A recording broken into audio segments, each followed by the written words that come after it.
Assalamualaikum warahmatullahi wabarakatuh. Bismillahirrahmanirrahim. Alhamdulillahi rabbil alamin. Wassalatu wassalamu ala sayyidil anbiya'i wal mursalin, Sayyidina Muhammad ibn Abdullah wa ala alihi wa sahbihi ajma'in. Rabbi shrah li sadri wa yassir li amri wahlul 'uqdatam min lisani yafqahu qawli. سبحانك لا علم لنا إلا ما علمتنا إنك أنت العليم الحكيم. اللهم فقهنا في الدين وعلمنا التأويل ولا حول ولا قوة إلا بالله العلي العظيم. أما بعد. Alhamdulillah, syukur kehadirat Allah Subhanahu Wa Taala pada malam ni dapat sekali lagi kita bersama-sama dalam kuliah kitab Safinatun Najah. Malam ni kita telah siri yang ke-10 pembacaan kitab Safinatun Najah. Mudah-mudahan kita semua diberkati dan dirahmati oleh Allah SWT. Baik, saya jawab lagi soalan. Waalaikumsalam, Saudara Akmal, Saudara Farid, Amirul Ashraf, Haji Noh, Saudara Latif dan yang lain-lain lah yang sedang menonton siaran kita ni, insyaAllah. Malam ni kita akan masuk kepada perbahasan yang seterusnya, iaitu fasal yang berkaitan dengan najis, yang mana pada malam tadi kita berhenti, kita tak sempat baca habis fasal ni. Baik, kita lihat fasal yang berkaitan dengan najis. Qala al-musannif rahimahullahu ta'ala wa nafa'na bi ulumihi wa bi barakatihi fid darain amin. An-najasatu thalathun mughallazatun wa mukhaffafatun wa mutawassitatun. Okay? Al-mughallazatu najasatul kalbi wal khinziri wa far'i ahadihima, wal mukhaffafatu baul as-sabiy alladhi lam yat'am ghayra al-labani wa lam yablugh al-hawlayn, wal mutawassitatu sa'irun najasat. Okay, baik, saya baca terjemahan dulu. Najis itu terbahagi kepada 3 bahagian. Yang pertama mughallazatun, mughallazah, wa mukhaffafah wa mutawassitah.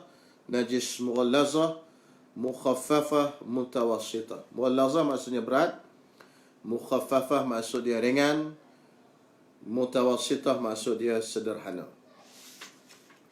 Al-mughallazatu najasatul kalbi wal khinziri wa far'u ahadihima.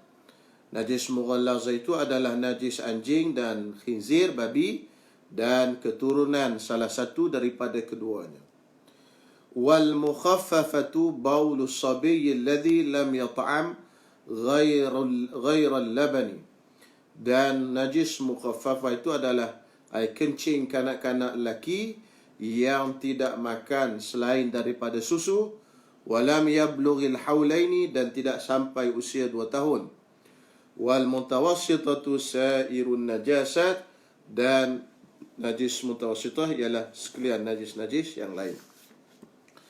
Baik, malam ni kita akan belajar tentang perkara yang berkaitan dengan najis.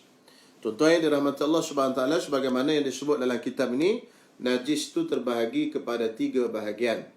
Bahagian yang pertama dipanggil sebagai najis mughallazah. Bahagian yang kedua dipanggil sebagai najis mukhaffafah. Bahagian yang ketiga dipanggil sebagai najis mutawassitah. Mughallazah itu adalah najis anjing dan khinzir, babi, dan fara', yakni keturunan salah satu daripada keduanya. Macam mana keturunan salah satu daripada keduanya? Misalnya anjing menyetubuhi khinzir. Jadi lahirlah khinzir tadi melahirkan anak. Anak itu keturunan daripada anjing. Jadi maknanya gabungan di antara anjing dengan khinzir. Maka gabungan di antara anjing dengan khinzir ini dipanggil keturunan salah satu daripada keduanya. Ataupun anjing ataupun khinzir ini tadi dia bersetubuh ataupun menyetubuhi kambing, katakanlah dia menyetubuhi kambing. Lalu keluarlah daripada kambing tadi anak anjing. Anjing setubuhi kambing, keluarlah daripada kambing tadi anak anjing. Anak itu tadi keturunan anjing. Walaupun dilahirkan oleh kambing, tetapi benihnya mani yang berasal daripada anjing. Maka anak tadi ialah anak keturunan anjing. Maka hukumnya najis mughallazah, walaupun muka dia muka kambing. Muka dia muka kambing, tetapi benihnya benih daripada anjing. Maka dia adalah najis mughallazah. Itu yang disebut di dalam kitab-kitab fiqh. Tetapi adakah benda itu boleh berlaku? Wallahu alam. Tetapi dari segi adat kebiasaannya tak boleh berlaku kerana kromosomnya berbeza. Tetapi benda ini disebut di dalam kitab fiqh. Jadi kalau berlaku macam ni, salah satu daripada keturunan binatang tadi adalah keturunan anjing ataupun keturunan khinzir, babi, maka binatang yang lahir tadi adalah najis mughallazah. Maka yang najis mughallazah itu termasuklah semua juzuk-juzuk badan daripada anjing dan babi tadi, sama ada darahnya, sama ada air liurnya, sama ada tahitnya, sama ada kulitnya, dan semua bahagian-bahagian daripada anjing dan babi itu semuanya dihukumkan dengan najis mughallazah. Kita misal lah, kita jalan-jalan, anjing datang langgar kita.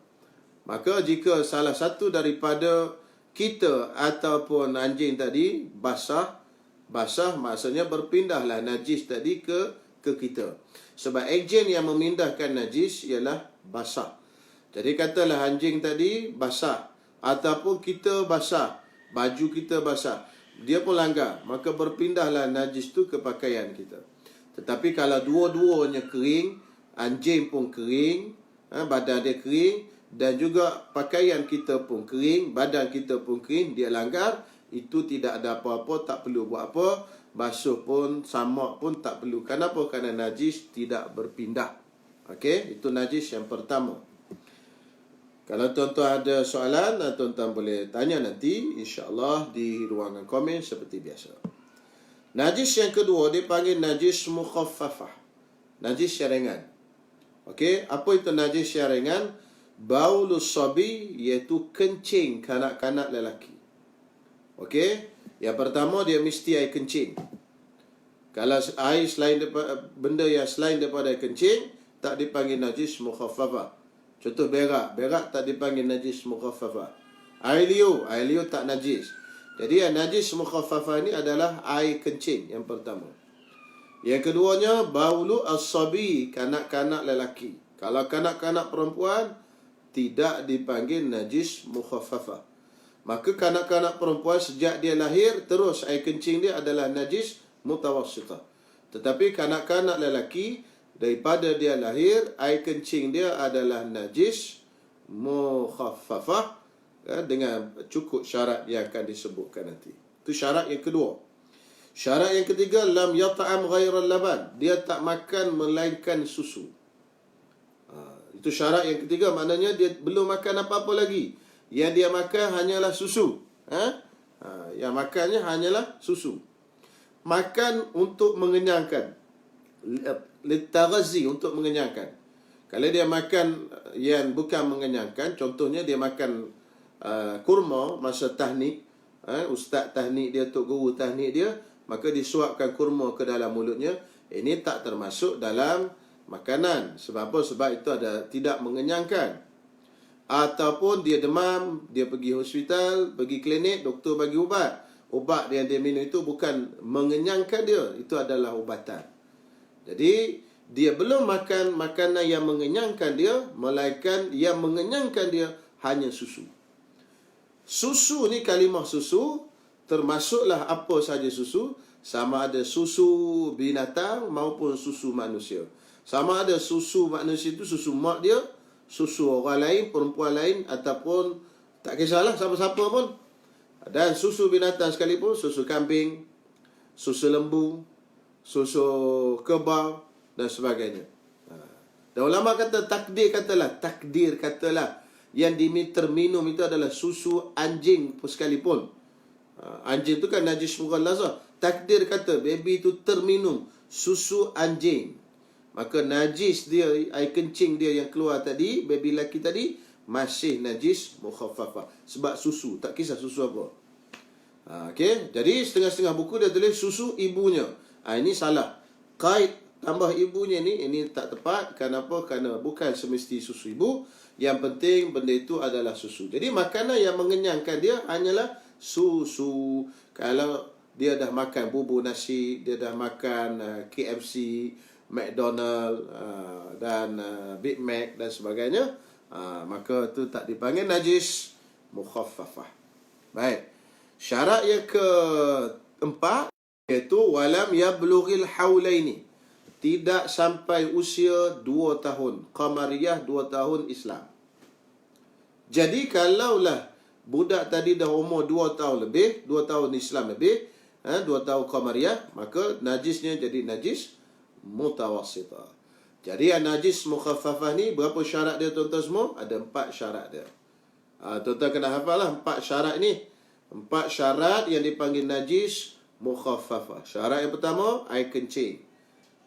Tak termasuk benda lain. Syarat yang kedua, kanak-kanak lelaki. Tak termasuk kanak-kanak perempuan. Syarat yang ketiga, yang belum makan mengenyangkan melainkan susu. Syarat yang keempat, belum sampai usianya 2 tahun Qamariyah, 2 tahun Hijrah. Okey? Ini 4 syarat. Bila cukup 4 syarat ni, maka najis ni adalah najis mukhaffafah. Kalau tidak cukup syarat ini, maka najisnya adalah najis mutawassitah. Okey, baik. Kemudian seterusnya, najis yang seterusnya, wal mutawassitatu sairun najasat. Dan najis mutawassitah adalah najis-najis yang lain. Sairun najasat, najis-najis yang lain. Banyak lagi lah najis-najis yang lain. Jadi najis ni banyak. Jadi dia tak sebutkan di sini. Saya bawa lah beberapa misal. Antara misalnya ialah air kencing dan berak manusia. Air kencing dan berak manusia. Dan juga berak binatang yang lain. Okey, itu air kencing manusia dan juga berak binatang dan sebagainya. Itu dipanggil najis juga. Lagi contohnya yang lain, contoh lagi darah, nanah, kan, tahi dah sebut tadi, berak, tahi sama. Tahi ni najis kan, tuan-tuan semua, najis. Sebab itu binatang, ikan ni kita boleh makan dia walaupun kita tak sembelih. Bangkai ikan tu boleh makan, tak disembelih. Tetapi bangkai ikan tu, seekor tu, dia tak najis. Sebab ada 2 bangkai yang tak najis yang boleh kita makan dalam Islam, iaitu bangkai ikan dan bangkai belalang. Tetapi tahi yang ada dalam perut ikan tadi hukumnya najis. Sebab itu kalau ikan ni dijadikan pekasam, okey, kena ambil perhatian betul-betul. Ikan ni kalau dia dijadikan pekasam tanpa dibelah perutnya, perut dia tak belah, dalam perut dia tadi ada tai, ada najis. Okey, maka bila dah dipekasamkan, dimasingkan, letak garam, dia pecah. Tai tadi dia pecah dan dia mengalir, meresap masuk ke dalam daging ikan tadi. Dia meresap masuk ke dalam daging ikan. Jadi kita pun beli ikan tu tadi, kita balik ke rumah, kita belah perut dan buang. Kita kata saya dah belah perut, buang ustaz. Saya dah belah perut dan saya dah buang. Ya betul, kita dah buang. Tapi masa orang buat tadi, masa tu yang buat ikan pekasam tadi, dia tak buang najis dalam perut tadi. Maka apa jadi? Pecah najis tu tadi dan meresap masuk. Pasal ada garam kan, garam ni dia meresapkan masuk ke dalam isi-isi ikan tadi. Maka isi ikan tadi semua jadi mutanajis, kena najis dan tak boleh nak dibersihkan. Kita goreng, kita makan ikan pekasam yang macam tu, hukumnya haram. Sebab apa? Sebab najis tadi, najis yang ada dalam perut ikan tadi. Ini mengikut mazhab kita Imam Syafi'i radhiyallahu taala anhu. Jadi kena hati-hati nak beli ikan pekasam. Tengoklah yang ikan pekasam yang perutnya yang, kalau tak dibuang tak boleh. Kerana dia pecah perut tadi, masuk najis tu dalam isi daging ikan tadi. Okey. Contoh yang lain najisnya ialah bangkai, bangkai yang selain daripada bangkai ikan dan belalang tadilah. Tu yang bangkai ikan dan belalang tadi tidak najis. Okey, yang bangkai lain semuanya najis. Kemudian air mazi, air wadi dan sebagainya lah. Dan juga najis lagi apa benda? Juzuk-juzuk yang tercabut daripada binatang dihukumkan sebagai bangkainya. Binatang bangkai dua je yang bila dia mati tak najis, iaitu bangkai ikan dan bangkai belalang. Masa kalau kita cabut bangkai bahagian belalang masa dia hidup, maka kalau dia mati, belalang ni mati, najis tak najis? Tak najis. Maka pohon yang kita cabut daripada belalang tu pun tak najis, boleh kita goreng terus. Ikan masa dia hidup kita potong, kita cabut sebelah, kepala dia hidup lagi, ekor kita ambil goreng. Adakah boleh kita makan? Kita potong daripada binatang hidup, kita tengok ikan tadi kalau dia mati jadi bangkai ke tak? Tak bangkai, tapi bangkai yang tidak dihukumkan najis. Najis ke tak? Tak najis. Maka hak dipotong tu pun sama, tak najis, boleh makan. Tapi kalau kita pergi potong ekor lembu, kita pergi jalan-jalan tengok ekor lembu, oi bagus betul lah ekor lembu ni, boleh kita buat sup malam ni. Kita pun potong ekor lembu dan bawa balik, potong, lapar, masak sup ekor lembu tadi kita tak sembelih. Jadi kita nak najis ke tak najis ekor lembu? Baik, kita tengok kalau lembu tu mati, hukum dia najis ke tak? Dia punya formula dia macam tu. Kalau lembu tu mati, najis, dia jadi bangkai najis. Maka ekor yang terpotong daripada benda hidup tadi najis juga. Jadi kesimpulan ni, yang terpotong daripada belalang ikan je tak najis. Yang dipotong daripada binatang yang lain, hukumnya semuanya najis berlaku. Jadi makan ekor najis lah. Itu tak boleh. Lagi contoh yang lain, najis yang lain. Contoh yang lain di sini disebut wasya'rul ma'ku. Apa benda ni? Melainkan yang dimaafkan tadi, yang terpotong masa hidup, iaitu bulu-bulu binatang yang dimakan dagingnya. Itu dimaafkan. Bulu lembu terpotong daripada dia masa hidup, itu dimaafkan. Bulu kambing apa semua dimaafkan. Tetapi kalau bulu binatang yang tidak dimakan dagingnya, najis. Bulu kucing najis tuan-tuan semua. Sebab tu kalau kucing dia duduk atas rimba kita, dah banyak bulu tadi, tak boleh kita buat semayang. Kita kebah buang dulu. Kalau tidak, semayang kita tu jadi tidak sah. Siapa tidak sah? Sebab bulu kucing tu najis. Dan banyak lagi lah najis-najis yang lain. InsyaAllah mungkin kita akan bahaskan dalam kitab yang lain. Oleh kerana kitab ni, mata ni dia ringkas, jadi dia sebut gitu je. Najis yang lain, najis mutawassitah, najis-najis yang lain, darah dan sebagainya, semua najis mutawassitah. Okey, insyaAllah. Tu saya sebut sikit-sikit lah contoh. Baik. Seterusnya dia kata apa? Dia akan sebut pula cara membersihkan najis. Faslun, fasal. Al-mughallazatu tathuru bi sab'i ghasalatin ba'da izalati 'ainiha ihdahunna bi turabin. Dan najis mughallazah itu dibersihkan dengan 7 kali basuh selepas daripada dibersihkan, dihilangkan, dicucikan. Izalati 'ainiha, dicucikan ainnya. Ihdahunna biturabin. Salah satu daripadanya menggunakan air yang bercampur dengan tanah. Baik, saya buat contoh. Mana contoh ni? Okey, kita ambil kopiah ni. Katalah kopiah ni kena najis anjing. Kena tai anjing katalah, ataupun tai apa, senam dah. Okey, baik. Benda ni dah kena tai anjing. Apa nak buat? Okey, buang tu. Buang tak boleh tuan-tuan semua, sebab dia suatu perkara yang membazir kan. Islam dah ajar kita cara membersihkan. Jadi macam mana kita nak buat? Baik, kita ambil air, ataupun kita sebelum ambil air, ada najis di sini, kita ambil lah tisu ke kertas ke, kita buang dulu najis. Buang dulu najis sampai najis tu dah tak boleh dibuang lagi lah, tinggal kesan dia. Maka kesan tadi kita pun basuh. Okey, seeloknya basuh tu kita pakai sapu tangan lah eloknya. Okey, kita basuh sehingga kan hilang kesan tu tadi. Hilang, tak ada kesan tadi. Habis. Baik. Bila dah kesan tu tak ada dah tadi, cuci dah bersih, itu yang kita basuh tadi tu baru dikira 1 kali. Walaupun kita basuh banyak kali, 5-6 kali, 10-20 kali dah kita basuh untuk hilangkan kesan tadi, itu baru dikira satu kali. Itu kena ingat cara dia. Jadi yang kita basuh tu banyak kali sekalipun untuk menghilangkan kesan, hilangkan kesan tadi, ain dia tadi tu dipanggil satu kali. Kemudian lepas pada satu kali, berapa lagi tinggal baki basuhan? Ada 6 lagi basuhan. Maka kita tambah lagi 6. 1, 2, 3, 4, 5, 6. Jadi 7. Bila jadi 7 itu suci lah. Cuma syaratnya daripada 7 ini, salah satu daripada 7 ini mesti air yang bercampur dengan tanah. Air keruh. Air tadi dimasukkan tanah jadi keruh, baru kita jiruh ke atas tu.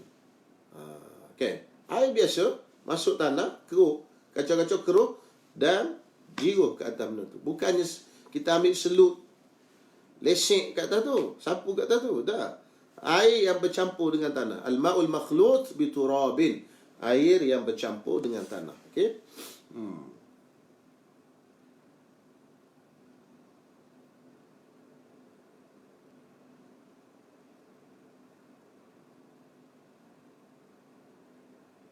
Okey. Boleh tuan-tuan semua? Jelas Al-ma'ul makhlut, air yang bercampur dengan tanah. Boleh? Selesai untuk najis mughallazah. Itu je cara basuhnya. Tak ada payah apa. Ikut step yang saya sebut tadi. Buang air dulu, lepas tu basuh sekali, sampai basuh banyak kali pun dikira satu kali. Kemudian tambah lagi 6 basuhan, 6 jirusan air ke atasnya. Okey.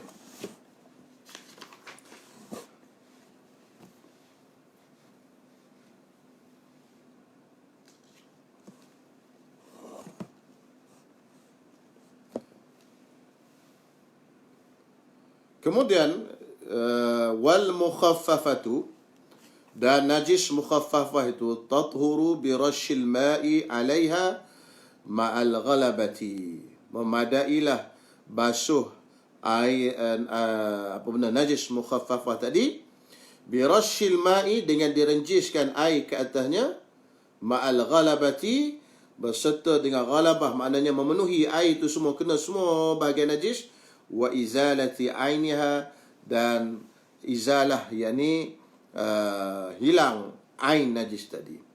Okey. Baik, kita buat misal. Misal senang. Mana tadi? Okey. Kopiah kita ni terkena najis mukhaffafah. Apa najis mukhaffafah? Iaitu najis air kencing kanak-kanak lelaki tadi. Dia kena. Maka kita pun ambil lah tisu ke apa, buang dulu ain. Ain dia tu kena buang dulu. Wa izalati ainiha, dia kata, dan kena buang ain. Ain yang mana? Fizikal najis tadi. Ambil lah tisu, kita lap bagi hilang. Okey, hilang. Lepas pada hilang tadi dah fizikal ain najis tadi, apa kita buat? Ambil air, kita renjis. Sekali boleh ke? Tak boleh. Dia syarat, dia kata apa? Ma'al ghalabah. Maksudnya penuh. Semua bahagian air, bahagian najis tadi tu kena air belaka. Kalau ada sikit bahagian najis tak kena air, maka tak sah. Kita renjis sampai semua kena bahagian najis tadi kena air. Mungkin tuan-tuan tanya, habis tu apa beza antara renjis dengan basuh? Basuh pun kena basuh semua juga, renjis pun renjis semua juga. Beza antara renjis dengan basuh ialah basuh air tu mesti mengalir. Tu dipanggil basuh. Sayalan, mengalir. Renjis air tak perlu mengalir. Itu tuan-tuan semua perbezaan di antara basuh dengan renjis. Okey, insya-Allah. Kemudian yang ketiga, itu saja najis mukhaffafah. Kalau kat lantai pun macam tu, anak kita dia kencing kat lantai. Maka apa nak buat? Kita ambil dulu kain ke apa ke, kita lap bagi kering. Jangan kita jiruh tu air. Kalau jiruh tu air lagi merebak najis tu. Kita keringkan dulu najis tu tadi. Dengan lap dengan kain pun semua okey. Tengok kawasan tadi, dia dah jadi najis mukhaffafah tadi. Kita keringkan tu, tinggal sisa-sisa tadi. Barulah kita renjis tempat itu, biar semuanya kena sekali. Soalan, saya tak nak renjis Ustaz, saya nak basuh. Tak ada masalah basuh. Lebih bagus, yang lebih elok tu tak ada masalah. Cuma ini satu keringanan syarak bagi kita. Najis mukhaffafah boleh direnjis. Kalau kita nak basuh terus, itu lagi senang, lagi tak ada masalah. Begitu Kenapa? Kerana tuan-tuan semua, Islam ni agama yang mudah. Pertama, Islam ni bukan tempat di agama global. Mungkin di tempat kita ni airnya banyak, tapi di negara Arab airnya susah. Budak-budak ni dia kencing merata dan sebagainya.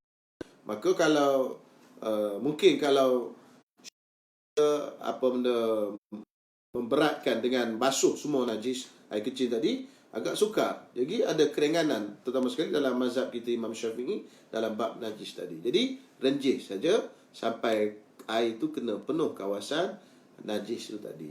Okey, insya-Allah. Perkara yang ketiga. Okey, perkara yang ketiga iaitu najis mutawassithah. Okey, najis mutawassithah. Wal mutawassithatu tanqasimu ila qismaini ainiyatun wa hukmiyah. Najis mutawassithah terbahagi kepada dua. Pertama, najis ainiyah, najis hukmiyah. Apa makna ainiyah dan hukmiyah? Okey, dia cerita kat situ.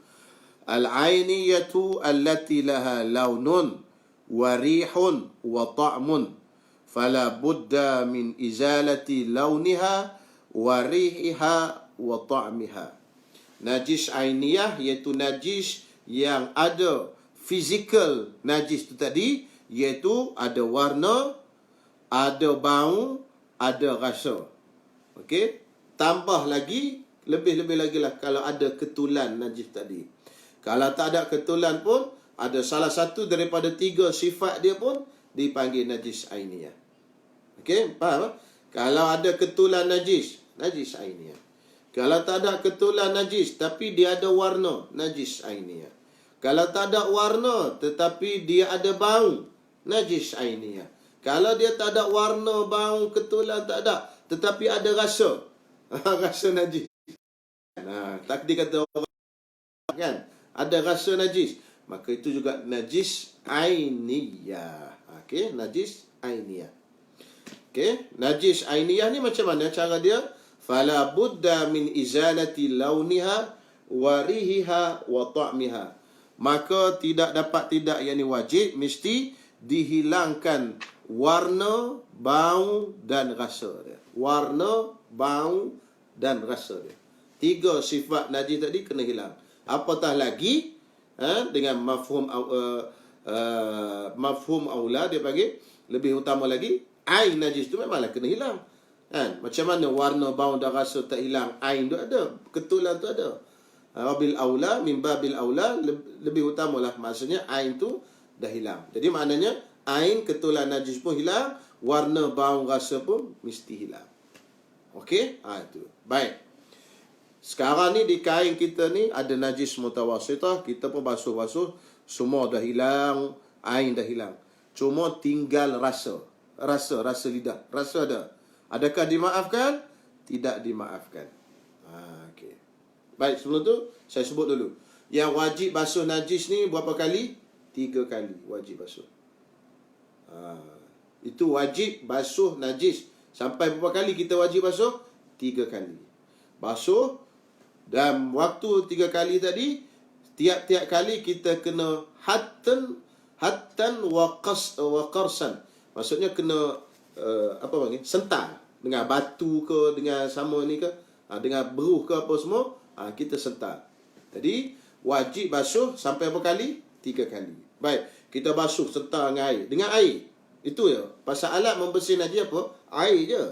Sabun tu dah. Sabun tu itu bab lain. Sabun itu kita yang baru ada di akhir ni. Tapi dulu kan, zaman belum ada sabun, maknanya basuh najis ni, alat membersihkan najis. Kita dah sebut pada kuliah yang pertama dulu. Alat membersihkan najis, alat bersuci ada 4, iaitu air, tanah, kan? Arak menjadi cuka dan penyamak. Kan? Arak dah jadi cuka, dah sebut malam tadi. Penyamak kulit pun dah sebut malam tadi. Bukan samak najis mughalazah, samak kulit. Kemudian tanah dah sebut untuk basuh najis mughalazah. Apa lagi tinggal alat? Satu, air saja. Sabun ada tak dalam 4 ni? Sabun tak termasuk. Sabun tak termasuk. Okey. Jadi alat membersihkan najis air saja. Jadi basuh gunakan air tadi, bila dah guna air sampai 3 kali, dan setiap kali tadi kena ada sentar. Sama ada dengan batu ke, dengan berus ke, dengan apa, tak kisahlah, kena ada sentar. Baik, selepas 3 kali kita basuh. Okey, hak wajib tadi 3 kali. Bila dah basuh 3 kali, tinggal apa? Okey, tinggal kesan. Kesan apa? Warna. Okey, warna. Tinggal apa? Tinggal bau. Tinggal apa? Tinggal rasa. Dia ada hukum dia yang berbeza. Baik, saya sebut satu-satu Tuan-tuan kena catat ni. Sebab ni ilmu fardu ain dan kegunaan kita hari-harian. Baik, kita basuh sentar 3 kali, kita tengok masih ada rasa. Tak bersih lagi. Rasa tu ada. Kalau tik di lidah ada rasa. Kan? Ataupun kita agak, rasa ni ada lagi. Okey.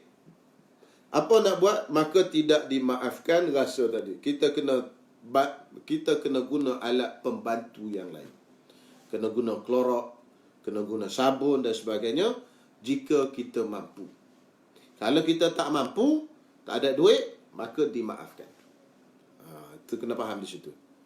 Katalah orang ni miskin, nak beli klorok tak ada duit, nak beli sabun tak ada duit, baru dimaafkan. Tetapi kalau masih ada rasa, tetapi dia boleh guna sabun, boleh beli sabun, boleh dan sebagainya, tetapi dia tak guna, maka dia semayang dengan baju tadi, Allahu Akbar, semayangnya tidak sah. Sebab apa? Rasa najis tidak dimaafkan. Okey, baik. Situasi kedua, tinggal warna saja. Lepas basuh 3 kali tadi sental, ada warna lagi, merah-merah, ada warna darah. Katalah darah, dia ada lagi warna merah. Dah basuh, dah sental 3 kali dah. Tapi dia ada lagi kesan tadi. Sehingga kan ulama kata, yang merah tadi tu dah lepas sentar pada 3 kali, dimaafkan. Lepas kadar wajib tadi, dimaafkan. Okey, pun basuh 3 kali tak boleh lah, tak boleh hilang dah. Melainkan kena pakai klorok dan sebagainya. Maka pada waktu itu dimaafkan. Okey, yang ketiga, tinggal bau pun sama, dimaafkan juga. Situasi keempat, basuh, tapi masih ada tinggal lagi bau dan warna. Ada 2. Yang ni tak dimaafkan, dia kena buat macam nombor 1, kena beli sabun dan klorok dan sebagainya. Okey, itu. Jadi, baik, saya baca di sini. Untuk lebih jelas tuan-tuan semua, saya baca sikit daripada kitab Arab.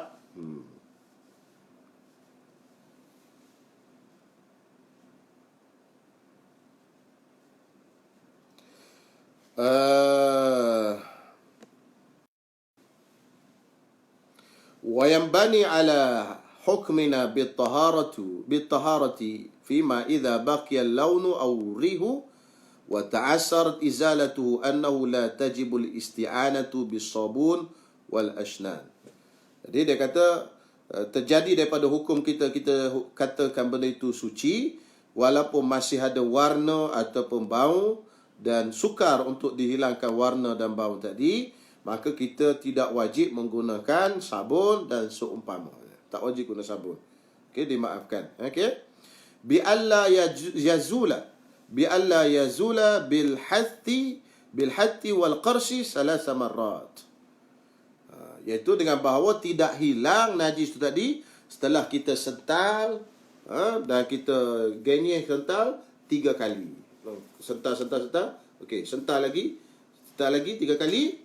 Dah sental 3 kali tadi tak hilang juga, maka dimaafkan apa benda? Warna atau bau. 2 tu. Jadi ada 4 situasi Saya ulang balik. Kalau basuh 3 kali masih tinggal lagi rasa, maka kena buat apa? Kena beli klorok dan sebagainya, sabun untuk bersih. Tak boleh, tak dimaafkan. Kalau basuh sental sampai 3 kali, tinggal warna saja, dimaafkan. Boleh semayang. Lepas tu kalau tuan-tuan tengok orang masuk dalam masjid, tengok baju dia ada kesan darah, dia semayang, Allahu Akbar. Tuan-tuan tak usah tanyalah, cik, kesan darah ni semayang apa? Mungkin dia dah belajar. Ini dimaafkan ni. Warna ni dimaafkan. Saya dah basuh 3 kali dah, Ustaz. Tak mengaji ke kata dia? Dia pula tanya kita tak mengaji. Tu nanya tu. Sebab tu kita jangan cepat nak tegur orang. Kita belajar dulu sebelum kita tegur orang. Okey? Walaupun nampak merah-merah kan. Kesan darah tu ada lagi lah. Maknanya tak adalah merah pekat tu. Maknanya merah ada. Okey? Yang ketiga, situasi ketiga, masih tinggal bau. Warna, nombor 2. Nombor 3, bau. Kesan bau najis tadi ada lagi. Cium ada bau. Tapi dah sentuh 3 kali. Okey, dimaafkan. Kita masuk kat masjid, tengok orang tu tadi, baju dia berbau. Bau tai sikit kan? Bau tai kat mana ni? Dia kata tak, saya dah basuh 3 kali, dimaafkan kata dia. Mana semayang dia sah, Allahu Akbar. Cuma dari sudut tu sah, dari sudut bawa masuk benda busuk dalam masjid, ini haram. Semayang sah. Okey, itu bab lain pula, bawa masuk benda busuk masjid.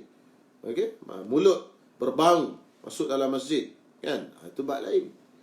Makan bawang makruh masuk dalam masjid, mulut bawa busuk dengan disengajakan, itu haram.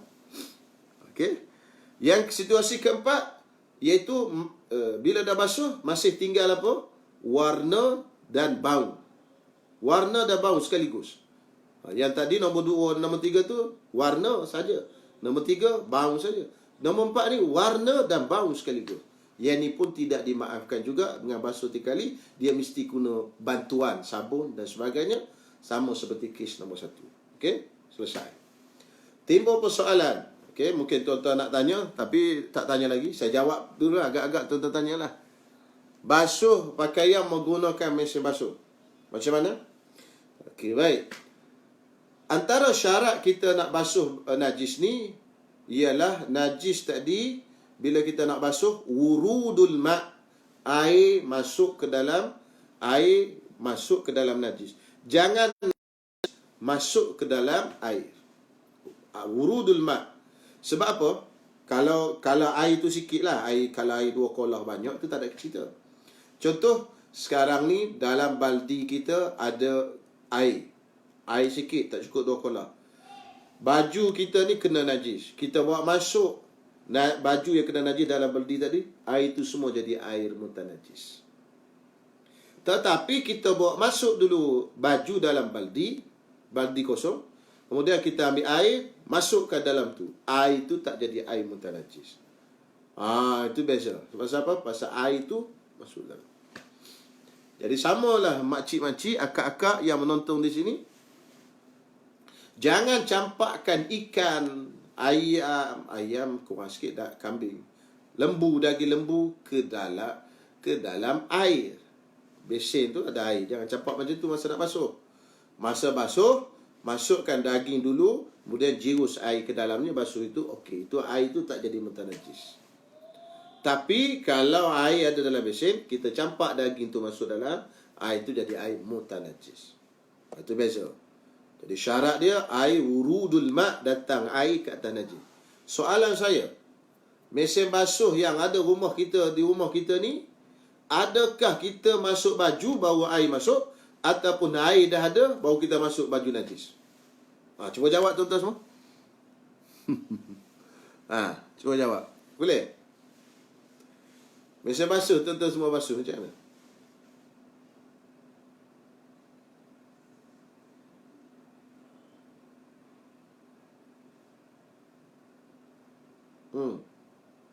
Boleh?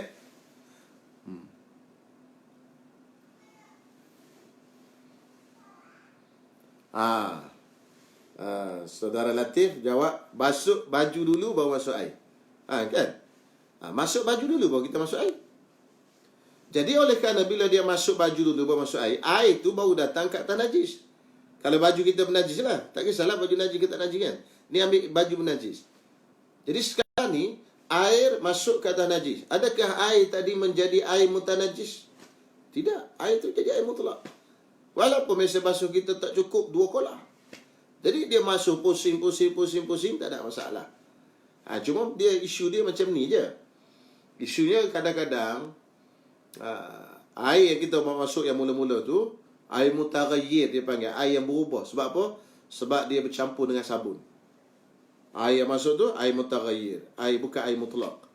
Air kedua, tak tahulah, tengok mesin sabun tuan-tuan masuk tu, adakah air tu masih air dah jadi air mutlak atau mutaghayyir lagi, campur dengan sabun lagi. Air ketiga, air putih, biasa air mutlak. Jadi air ketiga itulah alat membersihkan najis. Jadi Kalau tak ada salah satu daripada air, 3 air yang masuk dalam masa basuh tu, air kosong, air mutlak putih betul-betul, putih lah, bukan betul-betul air yang tak campur dengan apa, bukan air mutaghayyir, maka najis pada pakaian tadi tak terbersih juga. Sebab alat membersihkan najis ialah air mutlak, kan? Bukan sabun, air mutlak.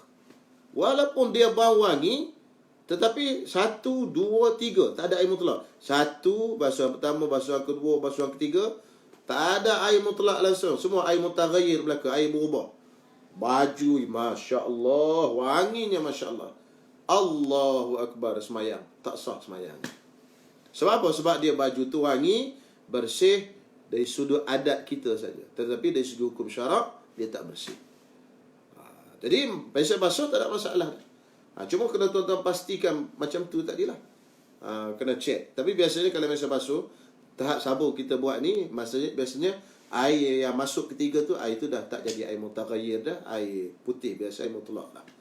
InsyaAllah dah bersih pakaian kita tu, dah boleh buat sembahyang. Jangan ragu-ragu. Sama ada air yang jenis masuk daripada atas turun ke bawah, biasa basuh macam tu, ataupun biasa basuh bulat yang kat self-service tu, kan? Dobby self-service tu, dia bulat kan, dia masuk bawah kiri kanan pun sama saja hukumnya. Air tu datang ke atas najis, bukannya air najis masuk dulu. Kalau najis masuk ke dalam air, barulah air itu menjadi mutanajis. Okey, boleh jelas Dan yang seterusnya, wal hukmiyatu, dan najis hukmiyah, allati la launa laha, la launa wala riha wala ta'ma yakfika jaryul ma'i 'alaiha. Najis hukmiyah yang tidak ada warna, bau dan rasa, maka memadai dialirkan air saja ke atasnya. Kita mana tadi contoh tadi?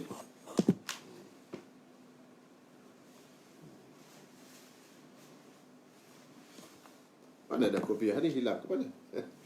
Okey, tak apalah. Air ni. Okey, kain tadi kita tengok ada kucing kecing ataupun ada apa-apalah kecing kain ni, kita nampak. Okey, cap kecing. Kita tak basuh terus. Biar 2, 3, 4 hari dulu basuh tu, tak basuh terus. Okey, tak basuh terus. Lepas pada 2, 3, 4 hari, 5 hari, kita pun pergi ambil kain ni, kita cari tak ada dah. Bau tak ada, warna tak ada, rasa tak ada. Kan? Tapi kita nampak kucing-kucing tu, tapi dia hilang dah. Warna hilang, bau hilang, rasa hilang. Najis apa tuan-tuan semua? Najis hukmiyah nama dia. Maka najis macam ni nak buat apa? Biar gitu ya, ambil pakai tu ke? Ada, tak boleh. Pasal kita tahu najis ada. Apa nak buat? Maka kita ambil air, cukup alirkan saja. Mengalir air di atas tu, dah sah dah, bersih dah, dan boleh jemur dan jadi suci lah pakaian tu tadi daripada najis. Mengalir air saja. Kan? Kita nak sabun apa so, itu bab lain. Ni nak cerita hak bersih dari sudut syarak yang menjadikan pakaian kita itu sah dibawa sembahyang. Hak tuan-tuan nak guna sabun, nak guna soflan, nak guna produk tu, produk ini, nak itu, nak ini, itu bab lain. Tuan-tuan semua, itu tak termasuk campur dalam bab hukum syarak. Ini cerita untuk menjadikan sembahyang kita tu sah. Walaupun bau tu wangi, tetapi tak semestinya sembahyang kita tu sah kalau tak menepati kaedah cara membersihkan najis yang sebenarnya. Okey, insya-Allah. Besok insya-Allah, tak sempat juga malam ni. Ingat nak baca 2 fasal. Jadi fiqh ni macam itulah, kena hurai panjang ceritanya. Dah hampir 1 jam. Besok kita akan sambung tentang perbahasan yang berkaitan dengan haid, dan kita akan masuklah bab semayang dah, insya-Allah. Dah masuk bab semayang lah. Bab muqaddimah untuk semayang ni, najis dan sebagainya dah habis. Tamat malam ni, insya-Allah. Besok kita masuk haid. Haid nifas ni, ini mudah je, insya-Allah. Kita urai sikit je lah. Banyak orang tahu dah. Kemudian kita masuk bab semayang pada malam esok, insya-Allah. Jadi malam ni insya-Allah kita tengok dulu soalan. Kalau ada soalan, sekarang ni kita berkaitan dengan soalan lah. Kita jawab soalan.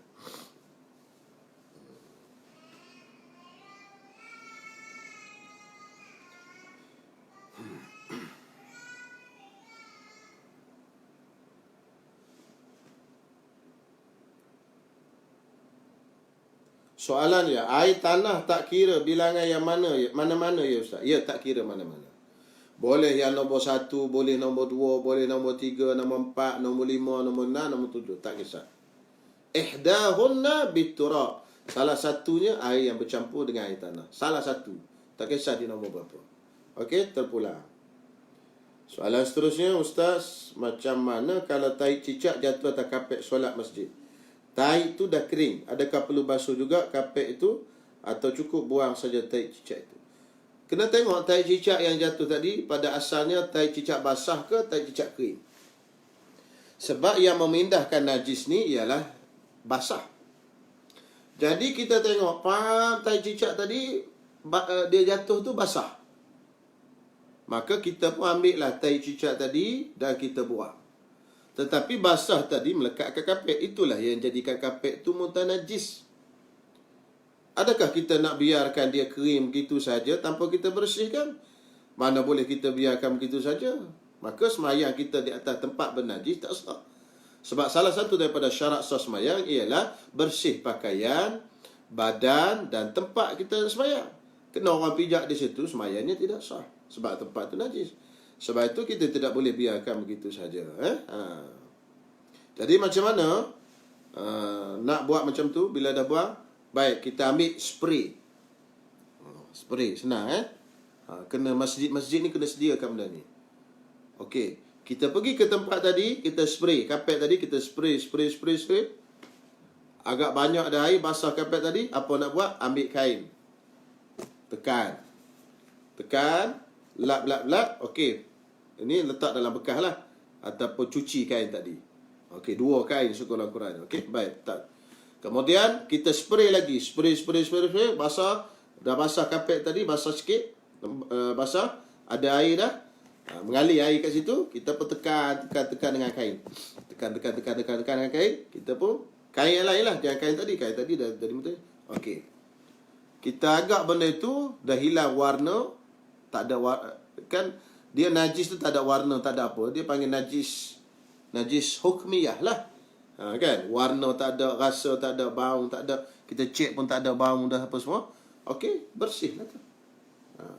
Macam itulah cara nak bersihkan kapet masjid. Jadi banyak masjid kapet dia ni, banyak pengurus orang tak tahu. Jenis sodok je tahi cicak buang. Tahi cicak basah pun dia sodok buang. Dia tak bersih tempat tu. Itu masalah. Sebab tu benda ni perlu dipelajari. Jadi kena spray agak banyak air. Mana air tu dah mengalir kat atas tu, banyak, melimpah, tekan, buat. Okey, itu maksudnya. Membersih, dia termasuk dalam, kalau dia tak ada warna, bau dan rasa, tapi najis tu jatuh di situ dan dia kena kapet tadi dan berpindah najis ke situ, kita tahu. Contoh saya buat contoh air kecil, kucing kat benda ni tak adalah hilang warna, bau dan rasa. Tapi air tu mesti dialihkan di situ. Kalau tak kena air, tak boleh. Pasal apa? Alat membersihkan najis ialah air. Okey. Mazhab lain macam mana Ustaz? Mazhab lain ada yang mengatakan matahari itu sebagai alat pembersih najis. Okey, matahari sebagai alat pembersih najis. Itu mazhab Hanafi. Sebaiknya ada mazhab Hanafi. Kan? Bolehlah orang semayang tu yang tak tahu sebelum ni kira boleh sah lah. Mengikut taklid mazhab Hanafi. Tapi sebenarnya mazhab Syafi'i macam itulah. Dan boleh juga kita taklid mazhab Hanafi ni dalam situasi meruncing. Contohnya, telefon kita jatuh dalam najis. Kita pun angkat. Nak bersih macam mana telefon kita? Basuh rosak telefon. Kita jemur aja, kering kan?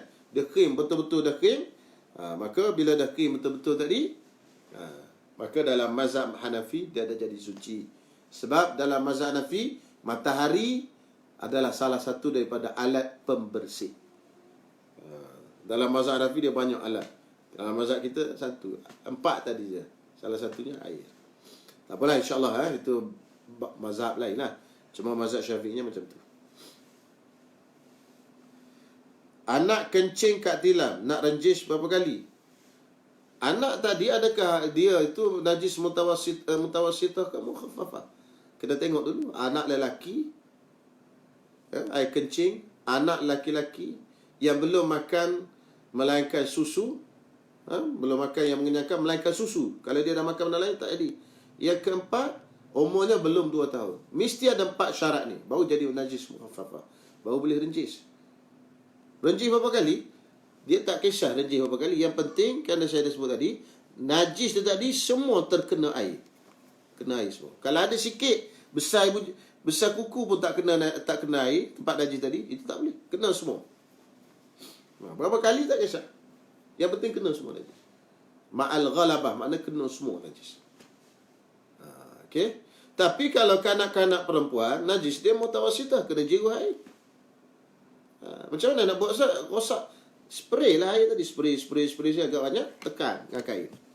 Macam tu. Sehingga hilang warna bau dan rasa. Jemurlah kat matahari ke apa ke. Itulah cara dia. Okey, bersih najis macam tu. Okey, jadi yang tadi soalan saudara Farid, kena tengoklah najis tadi adakah najis mukhaffafah atau mutawassithah. Kalau najis tadi najis mutawassithah, cara bersihnya macam lain. Kalau mukhaffafah baru boleh direnjiskan. Kenapa najis mukhaffafah untuk kanak-kanak lelaki je ya Ustaz? Wallahu alam. Kenapa? Tapi hukumnya macam itulah. Ulama bincang, kenapa? Macam-macam lah disebutkan dalam kitabnya. Antara disebutnya ialah kerana lelaki dijadikan daripada bahan suci, perempuan dijadikan daripada bahan najis. Sebab itu air kencing dia najis, mutawassithah tu sejak lahir. Lelaki dia mukhaffafah dulu.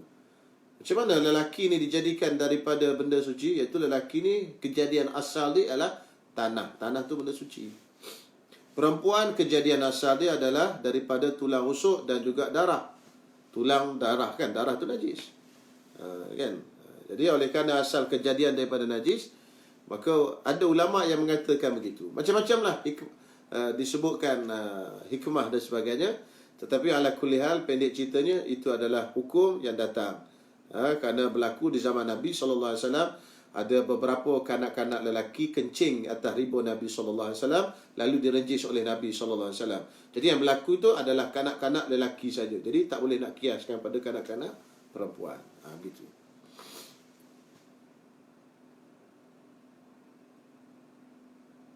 Bagaimana cara basuhan najis mutawassithah pada tilam kapet Ustaz? Tadi dah sebut tadi, spray lah senang.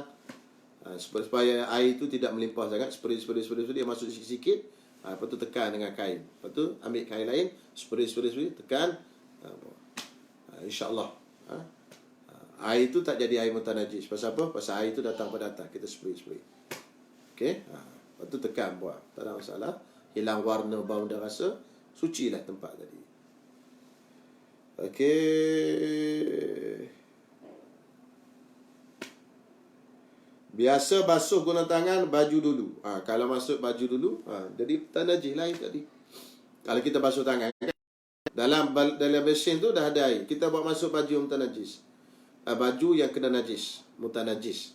Masuk dalam tu, air tu pun jadi air mutanajis. Itulah.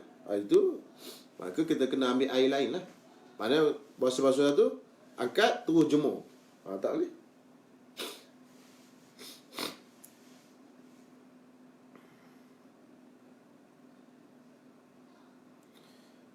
Washing machine kalau rinse atau bilas 3 kali, kira okey tak? Biasanya okey. Kalau yang automatik tu biasanya okey. Okey. Pada adatnya biasanya okey. Belakang kalau kita buang sabun banyak sangat. Mungkin basuh dia masuk air kedua tu masih bersabun lagi. Air ketiga pun masih bersabun lagi. Air tu bersabun. Jadi air mutaghayyir. Tapi kalau adat kita buat masuk sabun ni setakat 2, 3, 4 skop tu, insyaAllah basuh pertama dia bersabun. Itu air mutaghayyir, tak boleh jadi suci lagi. Masuk air kedua, insyaAllah air tu kadang-kadang dah jadi air mutlak dah. Tak ada dah sabun. Kadang-kadang ada lagi sabun. Okey. Tapi biasanya air ketiga tu dah jadi air mutlak. Jadi air ketiga itulah yang sebenar-benarnya membersihkan najis. Yang pertama dan kedua tu hanya membersihkan kotoran dengan sabun tadi. Okey.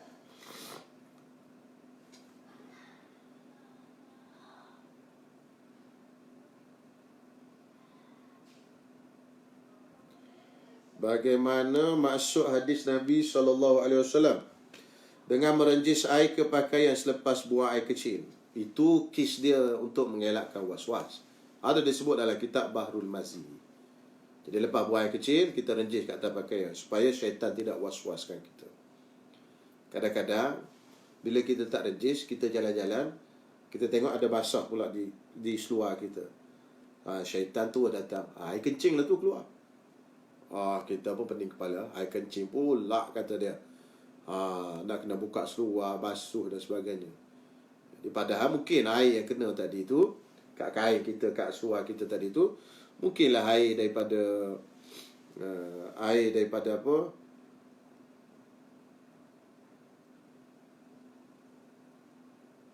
Kejap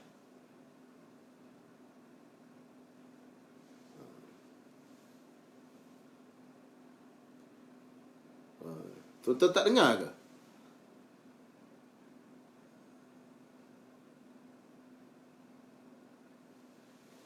Okey. Jadi baik, saya jawab macam tadi. Ya, soalan Latif tadi, saya ulang balik. Soalan Abdul Latif Ishaq ni. Jadi air kencing, bila kita buang air kecil, kita direnjis tadi supaya tidak berlaku was-was. Supaya tidak berlaku was-was. Tak berlaku was-was. Sebab syaitan dia datang. Padahal air yang kena kat seluar kita tak pasti air kencing atau semua atau apa air biasa. Jadi dari segi hukum sebenarnya bila kita tak pasti, maka dia tak boleh dihukumkan dengan najis. Tapi orang yang jenis penyakit was-was, dia terintah najis lah. Maka untuk mengelakkan syaitan kacau, disuruh kita renjis. Bila syaitan kita tengok ada basah, kita tengok, aku renjis tadi. Itu senanglah cerita. Itu untuk mengelakkan daripada gangguan was-was syaitan. Itu dia suruh renjis. Dia tidak ada kaitan dengan membersihkan najis. Itu adalah teknik untuk elakkan daripada gangguan syaitan. Kalau kita tak renjis, lepas kita keluar daripada bilik air, kalau ada basah-basah di seluar kita, kita tak yakin dia najis. Tak yakin air kecing kita. Dia tak jadi air kecing. Sebab najis ni dia dihukumkan najis dengan keyakinan. Mesti yakin. Mesti kita confirm ni air kecing. Cuma syaitan dia kacau orang yang jenis penyakit was-was. Umumul balwa ni maksud dia satu kaedah dalam fiqh.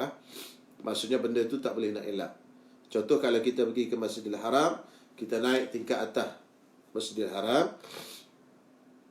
Di atas sana tu orang ramai dan taik burung banyak. Kita jalan-jalan pijak taik burung dan sebagainya. Waktu itu dimaafkan najis tadi. Kenapa? Umumul balwa. Kenapa? Bala yang umum. Payah nak dielakkan. Itu contoh umumul balwa. Itu boleh tengok dalam kitab Al-Ashbah wan Nazair. Bagi orang yang belajar, boleh tengok masalah umumul balwa ni dalam kitab Al-Ashbah wan Nazair karangan Imam As-Sayuti. Sempena nisfu Sya'ban, ada ke solat sunat nisfu Sya'ban? Soalan daripada saudara Kemal. Baik, solat khusus nisfu Sya'ban ni tidak adalah. Tidak ada riwayat yang mengatakan Nabi SAW sembahyang khusus nisfu Sya'ban. Cuma malam nisfu Sya'ban ni, malam ni adalah salah satu daripada malam yang dimustajabkan doa oleh Allah Subhanahu Wa Taala. Dan ada kelebihan-kelebihan yang lain disebut dalam hadis-hadis. Walaupun hadis tu kebanyakannya hadis dhaif lah. Tapi boleh dibuat amal dalam fadailul a'mal. Jadi kalau kita semayang, bukan kita nak niat semayang saja, aku semayang sunat nisfu Sya'ban, itu tak boleh lah, pasal tidak ada semayang khusus macam tu. Cuma kita boleh sembahyang apa-apa saja sembahyang, sama ada sembahyang sunat mutlak ke, sembahyang hajat ke apa ke, boleh diperbanyakkan ibadat pada malam ini. Kerana mengikut pendapat ulama, kita tak boleh reka sembahyang ni. Nama sembahyang tu kita tak boleh reka. Kalau tak ada daripada hadis, kita nak reka tak boleh. Jadi sembahyang tu tak ada riwayat. Jadi kita sembahyang je, sembahyang sunat mutlak, sembahyang hajat apa semua tak ada masalah. Tapi sembahyang sunat nisfu Sya'ban tu tidak adalah hadis yang tepat yang menyebutkan sembahyang sunat nisfu Sya'ban. Jadi ada ulama-ulama kita dia sembahyang juga, cuma dia tak panggil sembahyang sunat nisfu Sya'ban. Dia sembahyang sunat mutlak. Saja aku sembahyang sunat ke Allah Ta'ala. Gitu je. Okey? InsyaAllah. Kalau babi kering, kita pun kering. Macam mana Ustaz? Tak perlu. Sebab kering sama kering, najis tak berpindah. Dia yang memindahkan najis kepada sesuatu, ni najis, kena, faham? Berpindahlah najis ke sini. Dia ejen yang memindahkan najis ke kain ke apa ke apa benda. Ni najis, pindah ke ni kan? Apa yang memindahkan dia? Basah. Kelembapan. Kalau dua-dua kering, tak pindah najis. Tai cicak kering, tai cicak ni kering, kain pun kering, faham, jatuh, kapet kering. Ambil saja tai cicak tu buang, tak perlu basuh. Sebab apa? Najis tu tak berpindah lagi ke kapet ni.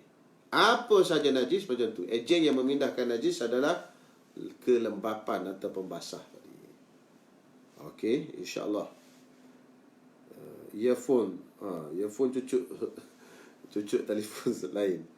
Kalau tai ikan bilis dikira bangkai ke Ustaz? Tai ikan bilis dimaafkan. Jadi ikan yang kecil dimaafkan. Okey? Kecil tu macam mana? Kecil pada uruf, pada adatnya dia anggap kecil. Ada ulama kata lebih kurang dua jari macam ni.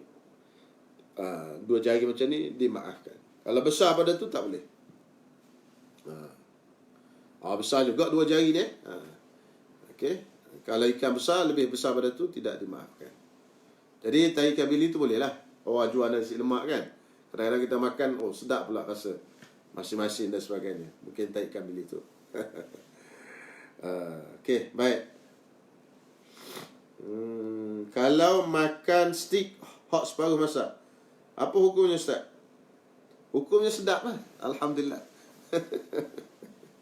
Makan stik, sedap lah hukumnya. Kira makan darah ke? Darah yang ada dalam daging itu kan dimaafkan. Darah yang ada dalam daging itu dimaafkan. Kalau terpecik kat baju masa makan tu boleh bawa pergi solat ke? Tak boleh.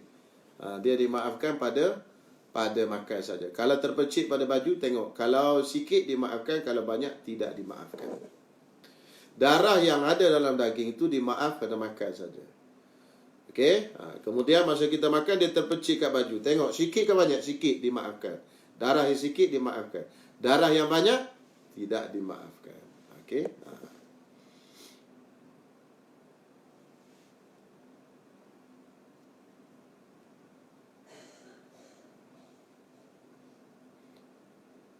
Adakah boleh ditekap dengan menggunakan kain basah pada kapet yang terkena najis tadi? Tak boleh. Boleh tekap dengan kain basah tu pun boleh. Tapi mesti kena air tu mengalir. Air tu banyak daripada atas. Bukan kita ambil kain basah tu, sapu-sapu. Lepas tu kain basah sapu-sapu. Tak jadi. Sebab yang nak membersihkan najis, mesti menggunakan air. Dan air tu mesti datang ke atas najis tadi. Kalau air tak datang ke atas tu, tak. Kalau kita pakai kain basah saja, itu bukan air. Kan? Dia nak air yang membersihkan tadi.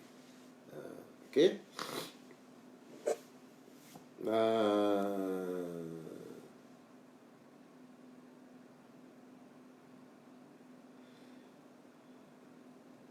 Kalau tengah mandi, Man tanya ni, Man. Luqman Kalau tengah mandi wajib, lepas tu nak buang air, kena niat balik dengan sebab buang air tadi? Tak. Kita mandi wajib. Okey, baik tuan-tuan semua. Sama dengan kes tayamum kita belajar semalam juga. Kalau kita tayamum untuk mandi wajib, sekali tayamum tu sudah boleh, bukan terangkat, sudah kita boleh buat benda-benda yang haram dengan sebab hadas besar, dan boleh kita buat benda-benda yang haram dengan sebab hadas kecil.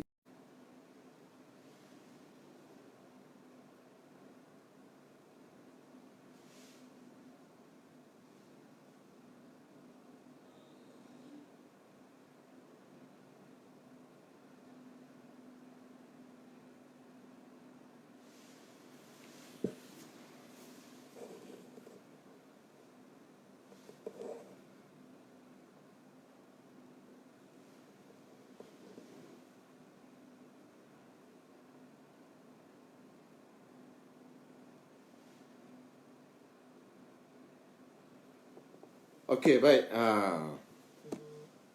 Baik, tak tahu pasal apa putus. Dia lepas 1 jam putus kot. Baik semula kita sama macam tayamum malam tadi juga. Bila kita tayamum untuk mengharuskan benda-benda yang haram dengan hadap besar, maka secara automatik kita boleh buat benda yang haram dengan hadap besar dan haram dengan hadap kecil. Yang hadap kecil maksudnya kan. Tapi bila lepas pada tayamum tadi kita kentut. Maka bila kita kentut tadi, maka benda-benda yang boleh kita buat dengan hadas kecil tadi tak boleh buat lah, pasal nak pegang Quran, nak pegang apa tak boleh dah. Tetapi hak mandi wajib tu dah selesai lah. Sama macam ni, isu di sini pun sama juga. Kalau kita tengah mandi wajib, dalam mandi wajib tu dah masuk air semayang dah. Masa kita mandi wajib, kita tak buat perkara yang membatalkan wudu. Okey. Masa kita mandi wajib, kita tak buat benda perkara membatalkan wudu. Faham kan? Wudu ada 4 benda tu yang kita dah baca tu. Tak kencing, tak kentut, tak berak dan apa. Sampai tamat kita mandi wajib, maka kita pun keluar bilik air. Di dalam mandi wajib kita tadi dah ada wudu. Kita boleh terus semayang. Allahu Akbar. Sebab mandi wajib dia besar lagi pada wudu. Jadi dia masuk dalam tu. Tetapi kalau masa mandi wajib tadi kita buat benda membatalkan wudu, kentut, buang air kecil, sentuh kemaluan dan sebagainya, maka batal lah wudu kita yang dalam mandi wajib tadi.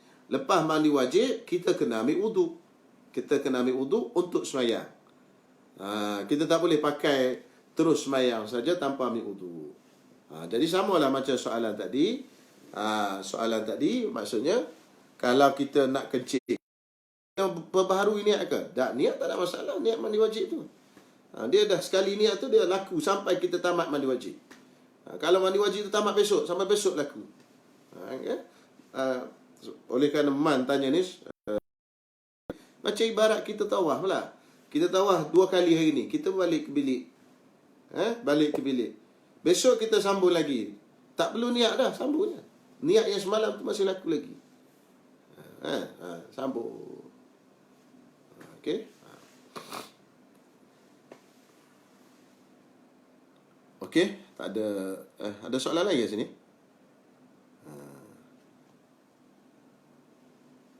Ada di live tadi yang soalan yang tak masuk tulis kat sini. Saya tak perasan tadi. Ada saudara Kamal tadi, soalan apa tak ingat. Nampak last.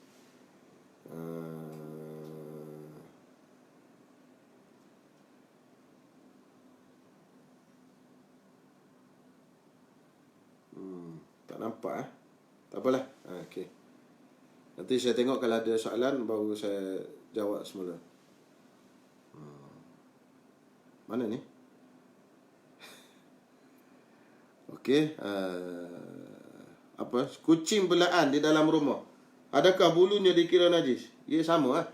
Kucing belaan ke kucing tak belaan ke, sama aja. Bulu dia najis belaka. Sebab apa? Sebab kucing tu binatang yang tidak boleh dimakan dagingnya. Bulu dia najis. Mana-mana binatang yang tidak boleh dimakan dagingnya, tolak anjing babi lah, itu najis mughalazah. Mana-mana binatang yang dagingnya tak boleh dimakan, bulunya adalah najis. Bulu rimau, bulu kucing, bulu keldai, bulu bagal, itu semuanya najis belaka. Cuma kalau selai 2 helai itu dimaafkan. Kalau banyak tak boleh. Kena buang lah. Bawa semayang Allahu Akbar, tak boleh. Okey. Apa ni Haji sini? Handsome Ustaz, misai tebal. Misai PKP. Okey. Jawapan macam mufti dah. Allah, mufti jauh lagi Allah. Baik.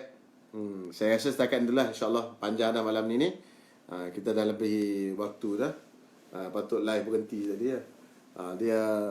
Dia kata dia benarkan 1 jam je. Agaknya tu putus tadi kot. InsyaAllah sambung malam besok, perkara berkaitan dengan haid, insyaAllah. Mudah-mudahan PKP kita ni selesai cepatlah. Keldai haram makan ke? Ada soalan lagi Keldai haram makan ke? Ya, soalan lah yang lain saya jawab besok lah. Keldai haram makan? Tak boleh makan keldai.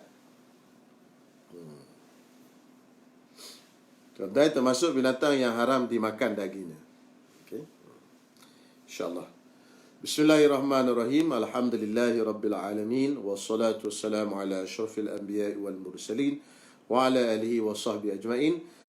Taqabbal minna innaka antas samiul alim. Wa tub alina innaka antat tawwabur rahim. Rabbana atina fid dunya hasanah. Wa fil akhirati hasanah. Wa qina adzaban nar. Wa sallallahu ala sayyidina Muhammad. Wa ala alihi wa sahbihi wasallam. Walhamdulillahi Rabbil Alamin. Assalamualaikum warahmatullahi wabarakatuh.